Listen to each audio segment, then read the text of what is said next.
18h.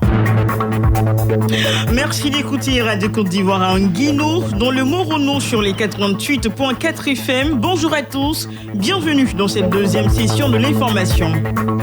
Les effets des fake news sur la santé humaine, c'est le sujet de la chronique scientifique de Samba Koné à suivre dans une huitaine de minutes. Et à 7h20, Fernand Kouakou sera avec vous pour la matinale des sports. Mais pour l'instant, le retour de l'actualité, c'est avec vous Nadège Kofi pour les titres. Jour historique dans la région du Moronou. Le chef de l'État se rend sur le sol des Agny-Morofouet ce mercredi. Première escale de cette visite d'État Bongouanou avec au menu un conseil des ministres et la mise sous tension de la localité de Nana Aswakro. Une visite d'État très attendue par les populations sur place. Bientôt la fin de la destruction des cheptels du fait de la fièvre afteuse, de la viande saine pour les populations et de la richesse pour les éleveurs. Une convention signante la FAO et le ministère des Ressources animales et halieutiques hier mardi. Présidentielle en Guinée, 12 candidats inscrits dont le président sortant Alpha Condé et son rival Cellou Dalein Diallo.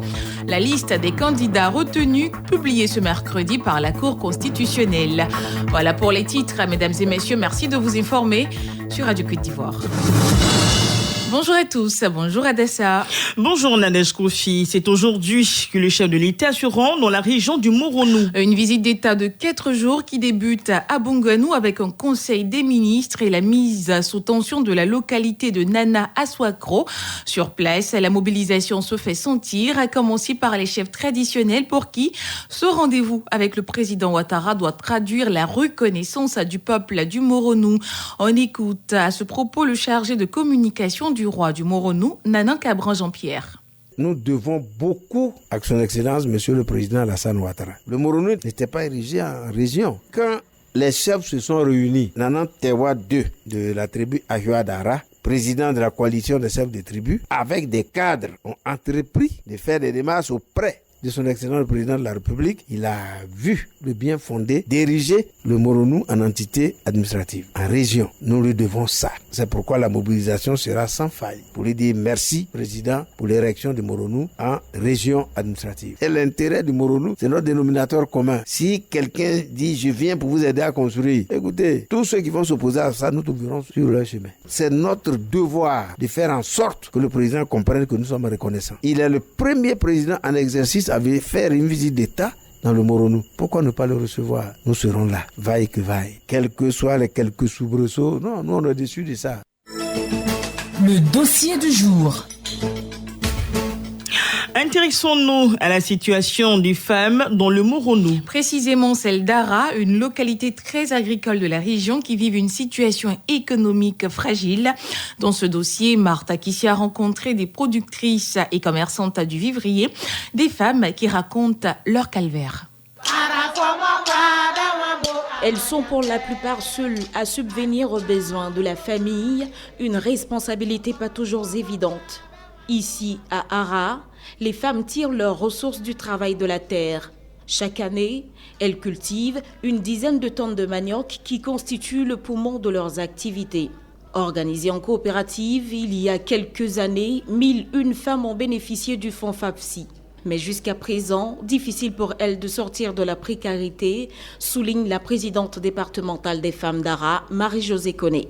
Nous avons peur parce que le délai de remboursement étant tellement court, si nous faisons une activité qui ne rapporte pas rapidement, ça nous met dans des difficultés. Tout ce que nous produisons, nous vendons à vil prix. Nous avons besoin de camions de ramassage pour écouler nos différentes cultures agricoles.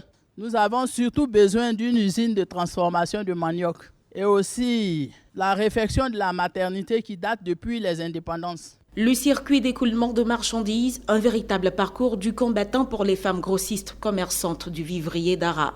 Elles passent même des nuits blanches, explique Anouma Abran, la responsable de la coopérative. Nous payons tout ce qui est vivrier, bananes, aubergines, tomates, piments, pour transférer à Abidjan. Mais nos problèmes actuels est que nous dormons à la gare. Parce que nous n'avons pas de camion, tu vas nous prendre nos marchandises pour envoyer à Abidjan. L'année passée, on a acheté des gombos, beaucoup est resté, nous avons perdu.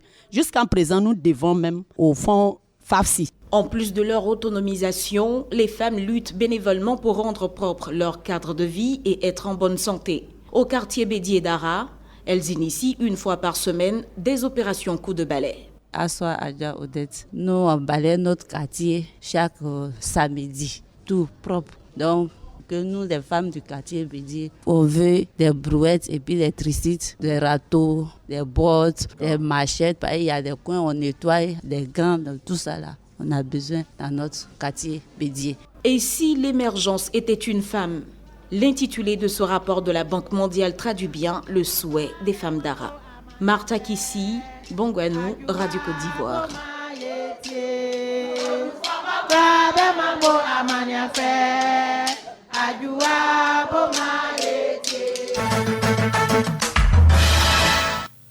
La FAO accompagne le pays dans ses efforts pour le bien-être de ses concitoyens. Une convention a été signée hier mardi entre le Fonds des Nations Unies pour l'alimentation et le ministère des Ressources animales et halieutiques afin de lutter contre la fièvre afteuse dans les foyers d'élevage en Côte d'Ivoire.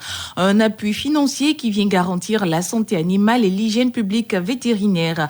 Sami François Gaïdji est le représentant FAO en Côte d'Ivoire. Cet appui financier va servir à renforcer la lutte contre la fièvre afteuse, qui est une maladie très infectieuse sur le cheptel et qui renforce encore une fois les activités de la FAO et de ses partenaires pour aider la Côte d'Ivoire à mettre en place, à renforcer ses services vétérinaires, ses services de diagnostic, ses services de détection des maladies animales, afin de préserver la production et de préserver surtout le revenu des agriculteurs. Nous avons déjà eu des cas de foyers, et ce qui est très important en premier lieu, avant de mettre en place des actions, c'est de comprendre et de connaître et d'avoir des systèmes d'alerte au niveau national contre ces zoonoses.